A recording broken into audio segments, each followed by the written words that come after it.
Willen jullie in deze stad en in Nederland meer of minder Marokkanen?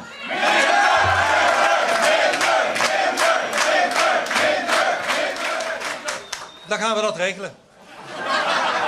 Toen kreeg ik echt een koude rillingen door de rug. Toen dacht ik van nou, hier had al een protegrezen passeerd. Maar dit is voor mij toch wel echt dermate mis.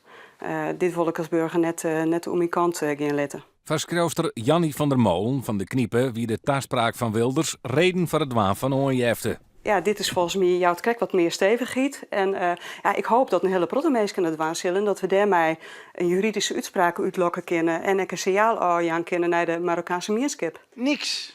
Aantrekken van die Wilders. Gewoon hierheen, hieruit. Klaar. Hij is gek. Klaar. Maar dit land, gelukkige mensen zijn verstandig, weet je wel. Die muziek over Wilders, dat is ook te ver. Het is ook gek.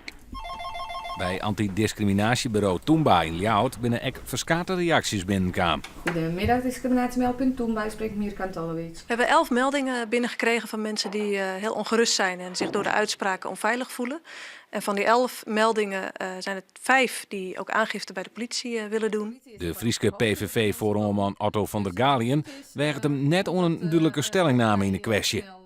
Meer of minder Marokkanen? Ik kan me voorstellen dat mensen hier net blied mee binnen. Maar aan de andere kant maar wij kunnen zeggen net sluiten van het probleem wat er is met een grote groep Marokkaanse jongeren. En dat is natuurlijk wel iets wat de PVV al jaren naar voren brengt. En het komt nog eens een keer extra duidelijk naar voren. Ja, en dat mensen daar net blied mee worden, daar kan ik wel weer wat in denken. En Wilders hier misschien ook wel iets oorzezen kan. Het ministerie bezocht of de politicus naar aanleiding van de onjeftes die binnenkomen vervolgen worden kan voor bijgelijks haatzaaien.